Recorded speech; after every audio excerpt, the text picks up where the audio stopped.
ইয়া আল্লাহ, আমি হয়তো চাইতেই জানি না, কিন্তু আপনি তো আমার মনের খবর জানেন, আমার মনের খবর সবই বুঝেন। মেহেরবানি করে আমার বলতে না পারা সব দোয়াগুলো কবুল করে নেন।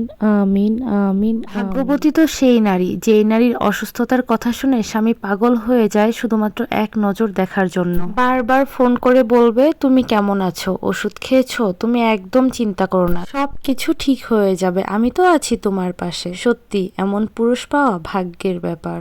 যে পুরুষ তোমাকে সত্যিই ভালোবাসবে সে কখনোই বলবে না তুমি যা ভাবার ভেবে নাও। কারণ কি জানো? কারণ সে তোমাকে হারানোর ভয় পায়। সে তোমাকে হাজারো এক্সপ্লেন দিতে রাজি আছে, কিন্তু তোমাকে ছাড়তে রাজি না। পাশে দাঁড়িয়ে ভরসা দেওয়ার মতো লোকও নেই, আর সামনে দাঁড়িয়ে পথ দেখানোর মতো লোক নেই, কিন্তু ঠিকই পিছনে সমালোচনা করার মতো লোকের অভাব নেই। আপনি একদিন না খেয়ে থাকেন, দেখবেন কেউ আপনার খোঁজখবর নেবে না, কিন্তু হঠাৎ করে একদিন যদি ভালো মন্দ খেয়ে ফেলেন তাহলে আপনি কিভাবে খেয়েছেন সেটা নিয়েও মানুষ সমালোচনা করবে। আসলে এটাই আমাদের সমাজ। পুরুষ, তুমি যদি 5 ঘাটের পানি খাও তোমার বউ 10 ঘাটের পানি খাবে, এটাই স্বাভাবিক। আর নারী, তুমি যদি 5 জনের সাথে সম্পর্কে জড়িয়ে থাকো তোমার জীবন সঙ্গীও 10 জনের সাথে সম্পর্ক জড়াবে, এটাও স্বাভাবিক। তুমি যেমন তোমার জীবন সঙ্গীও পাবে ঠিক সেরকমই, তাই তুমি ভালো থাকো, তোমার জীবন সঙ্গীও ইনশাল্লাহ ভালোই পাবে।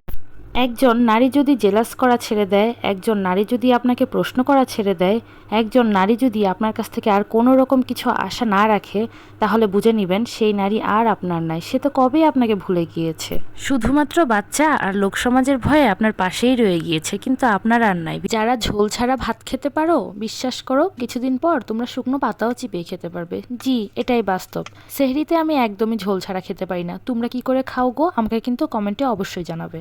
পৃথিবীতে যাদের ইজ্জত নাই তাদের বেইজ্জত হওয়ার কোনো চান্সও নাই, তারাই প্রকৃত সুখী। যেটা নাই সেটা আবার হারানোর কিসের ভয়? কিন্তু যাদের আছে তাদের কিন্তু অনেক বুঝে শুনে চলতে হয়। পাবলিকলি কিচ্ছু করা যায় না, কেউ গালি দিলেও পাল্টা গালিও দেওয়া যায় না। ব্যর্থ মানুষের 6টি অভ্যাস: 1. নিজেকে অন্যদের সাথে তুলনা করা। 2. উপার্জনের আগেই খরচ করে ফেলা। 3.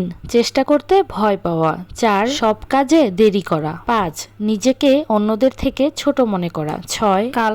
কাল করব বলে কাজ রেখে দেওয়া। নিজেকে আয়না বানাতে শিখুন, যে আপনার সাথে যেমন ব্যবহার করবে তার সাথে ঠিক সেরকমই ব্যবহার করুন। ভালোর সাথে ভালো, খারাপের সাথে খারাপ, দেখবেন এরপরে আর কেউ আপনার সাথে খারাপ ব্যবহার করার সাহসও পাবে না। এত ধোয়া তুলসী পাতা হয়ে কি করবেন? নিজেকে ভালো রাখুন। হাদিসে আছে, রিজিক বাড়াতে চাইলে, হায়াত বাড়াতে চাইলে অবশ্যই যেন আমরা আত্মীয় স্বজনের সাথে সম্পর্ক ভালো রেখে চলি।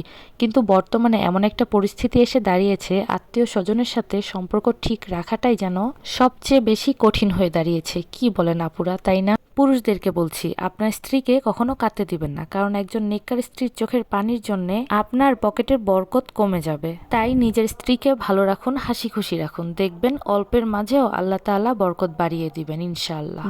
জীবনে বেঁচে থাকার 2টি সহজ উপায়: জুড়ে জুড়ে শ্বাস নিন আর শ্বাস ছাড়ুন। পৃথিবীতে কোনো শূন্যস্থানই কখনো শূন্য থাকে না, কেউ না কেউ এসে ঠিকই পূরণ করে দিয়ে যায়। শাড়ির আঁচলে যখন আগুন লাগে তখন শাড়ি খুললেও বিপদ, না খুললেও বিপদ। শাড়ি খুললে ইজ্জত যাইব, আর শাড়ি না খুললে জান যাইব। ঠিক সেরকমই আমাদের আশেপাশে কিছু আত্মীয় স্বজন আছে, এদের সাথে সম্পর্ক রাখলেও বিপদ, আবার না রাখলেও বিপদ। আমার জামাই যখন দূরে থাকে তখন আমি চিন্তা করি, আমি শুধু শুধু আমার জামাইয়ের সাথে ঝগড়া করি। আমার জামাইটা কত ভালো, আমি আর জীবনও আমার জামাইয়ের সাথে ঝগড়া করুম না। কিন্তু বিশ্বাস করে না পুরা, আমার জামাই যখন বাড়িতে আসে তখন হাসতে হাসতে কথা বলতে বলতে 2 মিনিটের মধ্যে কিভাবে যেন ঝগড়া লেগে যায়গা। কিভাবে যে কি হয়ে যায় আমি নিজেও জানি না। একটা কথা বলি, মিলিয়ে নিবেন, শত্রু কিন্তু কখনো বাহিরের মানুষ হয় না, শত্রু আপনার আপন মানুষরাই হয়। আপনার পরিবারের কিংবা আত্মীয় স্বজনরাই শত্রু হয়। আপনার আশেপাশের মানুষদের যখন তাদের স্বার্থে আঘাত লেগে যাবে তখনই তাদের আসল রূপ বেরিয়ে আসবে, তখনই তারা আপনার শত্রুতে পরিণত হয়ে যাবে। মানতে কষ্ট হলেও জি, এটাই বাস্তব। প্রকৃতির কাছে নেই কো ক্ষমা, কাঁদবে কোনো একদিন, কাউকে কাঁদিয়ে যতই হাসো না কেন আপন হাতে বাজবে তার প্রতিশোধের বিন। দিনের আলোতে আলোকিত মানুষ, রাতের বেলাতে অন্ধকার, মনের ভিতর না থাকিলে আলো, মুখের সৌন্দর্যের কি দরকার?